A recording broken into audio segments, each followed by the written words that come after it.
Ao dizer essas coisas, enquanto eles olhavam, ele foi levado e uma nuvem o encobriu aos olhos deles.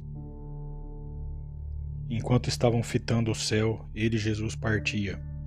Eis que 2 varões vestidos de branco se apresentaram para eles, os quais também disseram: Varões galileus, por que estáis de pé olhando para o céu?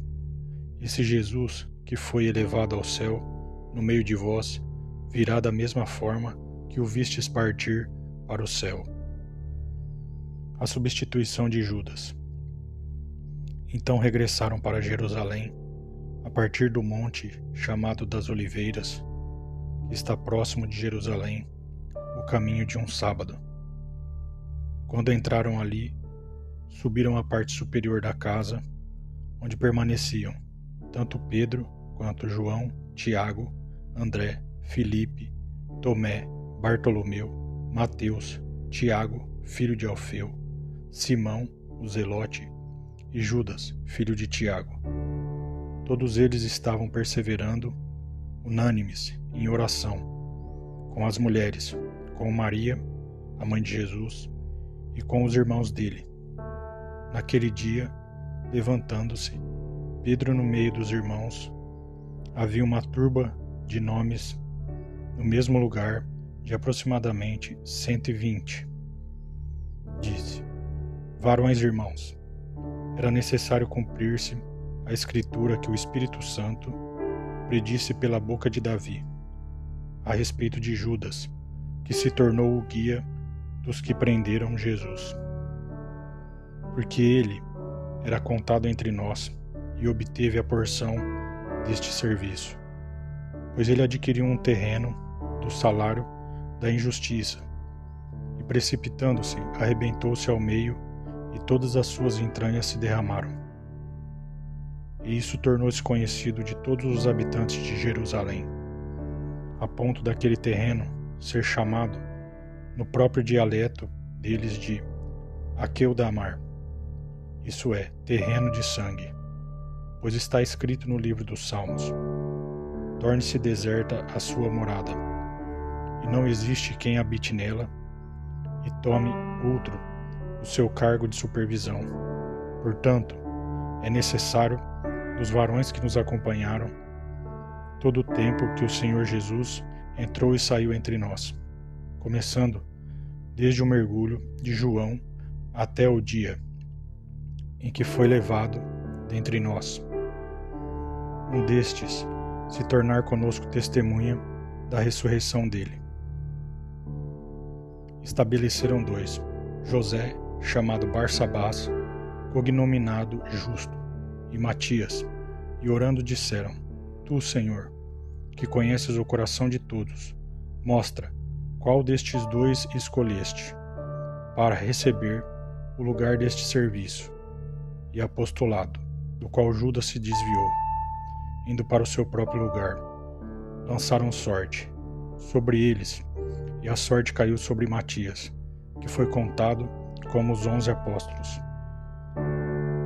Ao se completar o dia de Pentecostes, estavam todos juntos no mesmo lugar. De repente surgiu um som do céu, semelhante ao que traz ventania violenta, e encheu toda a casa onde estavam sentados. E se tornaram visíveis línguas como de fogo, que se distribuíam para eles, e sobre cada um deles sentou uma delas. Todos ficaram cheios do Espírito Santo e começaram a falar em outras línguas, segundo o Espírito lhes concedia declarar. Estavam residindo em Jerusalém judeus varões piedosos de todas as nações, dos que estão debaixo do céu. Ao surgir esta voz, reuniu-se a multidão e ficou confusa, porque cada um os ouvia falar em seu próprio dialeto. Extasiados e maravilhados diziam: Vede, não são todos galileus esses que estão falando? E como nós estamos ouvindo, cada um nosso próprio dialeto materno?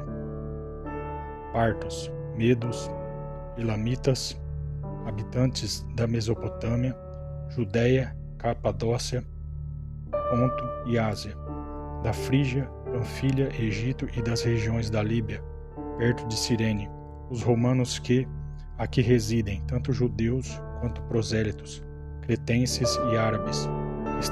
Estamos ouvindo eles falando, em nossas próprias línguas, as grandezas de Deus.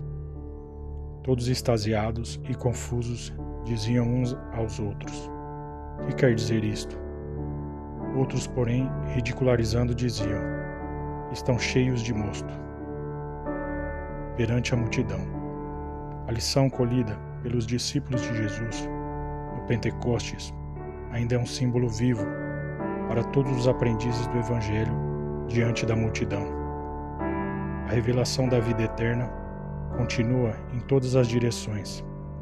Aquele som, como de um vento veemente e impetuoso, e aquelas línguas de fogo a que se refere a descrição apostólica, descem até hoje sobre os continuadores do Cristo, entre os filhos de todas as nações. As expressões do Pentecostes dilatam-se em todos os países, embora as vibrações antagônicas das trevas. Todavia, para milhares de ouvintes e observadores, apenas funcionam alguns raros apóstolos, encarregados de perseverarem à luz divina. Realmente são inumeráveis aqueles que, consciente ou inconscientemente, recebem os benefícios da celeste revelação. Entretanto, não são poucos os zombadores de todos os tempos, dispostos à irreverência e à ironia diante da verdade. Para esses, os leais seguidores do Mestre estão embriagados e loucos. Não compreendem a humildade que se consagra ao bem, a fraternidade que dá sem exigências descabidas e a fé que confia sempre, não obstante as tempestades. É indispensável não estranhar o assédio desses pobres inconscientes.